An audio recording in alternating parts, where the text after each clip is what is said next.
Уважаемые товарищи, приветствую вас от имени Всесоюзной коммунистической партии большевиков. Тема моего выступления, как и предыдущие тоже были, империализм – главная угроза человечеству. В настоящее время мы являемся свидетелями крайнего обострения политической ситуации в мире. В разных частях нашей планеты полыхают военные конфликты, происходят теракты, в которых гибнут люди, совершаются попытки военных переворотов, растет социальная напряженность в отдельных странах и международная напряженность между странами мирового сообщества. Крупнейшими конфликтами последнего времени сейчас является необъявленная война НАТО с использованием необандеровского режима Украины против России и очередной этап национально-освободительной борьбы арабского народа Палестины против сионистского государства Израиль. Не спадает напряженность между США и Китаем в связи с ситуацией вокруг Тайваня, который КНР считает своей территорией. Все последние годы продолжаются провокации американской военщины на Корейском полуострове против КНДР, которая ставит целью объединения корейской нации. Перечень стран, где происходят чрезвычайные ситуации и теракты, растет день ото дня. На планете появляются все новые и новые горячие точки. Возникает вопрос, почему это происходит? Очень четкий ответ на этот вопрос дал Владимир Ильич Ленин. В своих работах он показал, что на рубеже 19-20 веков капитализм, основанный на свободной конкуренции, вступил в высшую и последнюю стадию своего развития – империалистическую, то есть монополистическую, поскольку господство монополий определяет его сущность. Научная теория империализма была разработана Лениным, который определил 5 основных признаков империализма. При империализме обостряется противоречие и борьба между империалистическими странами за рынки сбыта, источники сырья, за захват чужих территорий, за мировое господство, что приводит к разгулу милитаризма и войнам, не только локальным, но и мировым. Владимир Ильич Ленин аргументированно доказал неизбежность войн при империализме. Как бы ни очерняли классиков марксизма-ленизма современные буржуазные барзаписты, как бы ни сносили им памятники нынешние последователи человеконенавистнической идеологии, и как бы ни драпировали мавзолей Ленина в дни праздничных мероприятий правители буржуазной России, противоречие между трудом и капиталом фундаментальное. Главное противоречие внутри самой капиталистической системы остаются. Именно это противоречие между общественным характером труда и частно-собственнической формой присвоения его результатов и являются одной из причин развития кризиса в капиталистическом обществе и капиталистическом мире. Кризис мировой системы империализма привел к Первой мировой войне, которую Ленин и большевики называли империалистической, то есть захватнической, со стороны всех ее участников, в том числе и России. Современная российская буржуазная пропаганда называет ее отечественной, но это совсем не так.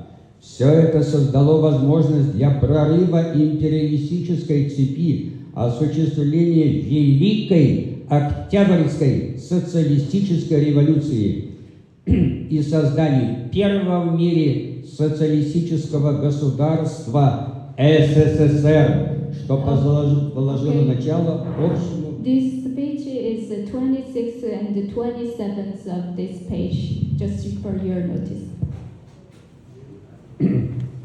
Положила начало общему кризису империализма. Победа СССР и стран антигитлеровской коалиции во Второй мировой войне и образование новых социалистических государств стало началом второго этапа общего кризиса капитализма. Третий этап общего кризиса капитализма начался в конце 50-х годов. Разрушение СССР после смерти Сталина, приведшим к власти оппортунистами КПСС и предателями советской родины, ликвидация Содружества стран социалистических стран Восточной Европы и Азии на какое-то время ослабила общий кризис империализма. Империализм получил некоторую передышку. Буржуазные политологи и политики радостно объявили: социализмом покончено. Вспомни выступление Ельцина в Конгрессе США. Марксизм-ленинизм оказался якобы несостоятельной теорией. Практика опровергла эту теорию. Однако, анализируя современное состояние капиталистического общества, мы, большевики, заявляем: несмотря на разрушение СССР и Содружества социалистических стран, общий кризис империализма продолжается. Ленин неоднократно подчеркивал многообразие проявлений общего кризиса капитализма. Кризис так глубок, писал Ленин, так широко разветвлен, так всемирно велик. Естественно, что с нарастанием общего кризиса капитализма в силу неравномерности развития капитализма одни черты могут выступать на первый план, другие же отступать на второй. Мы являемся свидетелями обострения мирового кризиса во всех сферах жизни человеческого общества: экономической, социальной, политической, экологической, демографической, нравственной, в науке, искусстве, образовании, медицине и других. В последнее время мировые СМИ пишут об иммиграционном кризисе, который можно считать новым проявлением общего кризиса империализма. Увеличивающееся распространение наркомании во многих странах также следствие империализма. Конечно же, главной составляющей общего кризиса империализма является экономический кризис. Все остальные проявления являются его следствием. Причины его были изложены выше. Противоречие между трудом и капиталом, в результате которого образуется социальная несправедливость и неравенство, а алчность капитала, не имеющая границ, только усугубляет ситуацию. Все это разъедает буржуазное общество любой капиталистической страны. Одним из наиболее опасных для будущего человечества порождений общего кризиса империализма является фашизм и его человеконенавистническая идеология. Приход к власти фашистов в Италии, Германии, Испании и в других странах накануне Второй мировой войны произошел именно вследствие кризиса всей капиталистической системы. Именно тогда наиболее точное и исчерпывающее определение фашизму было дано в докладе Георгия Димитрова на 7-м конгрессе Коминтерна в 1935 году. Фашизм у власти есть открытая террористическая диктатура наиболее реакционных, наиболее шовинистических, наиболее империалистических элементов финансового капитала. События, последовавшие после исторического 7-го конгресса Коминтерна, подтвердили и до сих пор подтверждают сказанное тогда великим деятелем болгарского и международного коммунистического движения. Именно данное определение фашизма наиболее часто давалось в политической литературе, издававшейся при Сталине. Мы, современные большевики, берем за основу именно это определение и характеристику фашизма, основанная на классовом подходе. Мы также применяем выводы Димитрова о диктатуре буржуазии вообще. Пока буржуазия имеет возможность морочить людям голову выборами и осуществлять свою диктатуру в форме буржуазной демократии, она так и делает.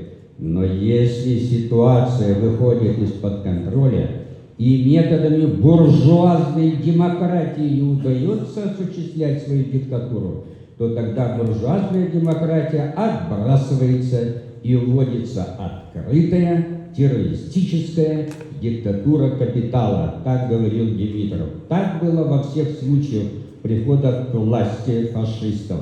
Однако, несмотря на то, что фашизм был разгромлен в 1945 году, окончательно с ним не покончено. На политическую арену выходит неофашизм, который осуществил глубочайшую трансформацию. В Германии, где зародился нацизм, гитлеровский фашизм, совершившие в годы Второй мировой войны массу преступлений, виновные в уничтожении миллионов людей из стран Европы в связи с кризисом, вызванным наплывом мигрантов из Африки и Азии, вновь активизируются реваншистские неонацистские силы. Подпольно издается «Майн кампф» Гитлера. Случаи ксенофобии, расизма в последние дни в Германии встречаются все чаще. Активизируются ультраправые во Франции, Испании, Польше, Нидерландах и других странах Европы, а также на территории Советского Союза, в Литве, Латвии и Эстонии. Но наиболее опасным в настоящее время является необандеровский режим на Украине, который был приведен к власти в феврале 2014 года в результате государственного переворота, осуществленного при содействии империалистического Запада, прежде всего США. Придя к власти, украинские нацисты запретили использование русского языка в государственном делопроизводстве, в школах, в СМИ, стали преследовать русскоязычное население, особенно в Донбассе. Запретили Компартию и другие левые организации. Начали бомбардировки мирных городов Донбасса. Активизировали свои действия по вступлению в НАТО с целью создания плацдарма для войны против России. В ответ 24 февраля 2022 года российское руководство приняло решение о проведении специальной военной операции СВО. Целью операции, как отмечалось в специальном обращении, является защита людей, которые подвергаются издевательствам, геноциду со стороны киевского режима. И для этого мы будем стремиться к демилитаризации и денацификации Украины, а также преданию суду тех, кто совершил многочисленные кровавые преступления против мирных жителей, в том числе и граждан Российской Федерации. Всесоюзная коммунистическая партия большевиков Нины Андреевой поддерживает данную специальную военную операцию. Российские вооруженные силы ведут справедливую СВО по защите суверенитета Российской Федерации от агрессии коллективного империалистического Запада, который использует для этого украинских нацистов, снабжая их западным оружием. Тема необходимости борьбы против неофашизма четко обозначена в обращении секретариата ЦК ВКПБ Нины Андреевой. Борьба против современного фашизма и нацизма – важнейшая задача коммунистов. Что касается военных действий на Ближнем Востоке, начавшихся 7 октября этого года, то секретариат ЦК ВКПБ Нины Андреевой 10 октября 2023 года изложил свою позицию в заявлении: «Сионисты, руки прочь от Палестины», назвав главных виновников этого конфликта империализм США и сионизм. Для успешного противодействия агрессивным проявлениям империализма и угрозе фашизма необходимо единство действий всех антиимпериалистических и антифашистских сил во всех странах мира. ВКПБ Нины Андреевой поддержала создание единого международного антиимпериалистического и антифашистского фронта, который был образован 25 мая 2017 года на учредительной конференции в Москве.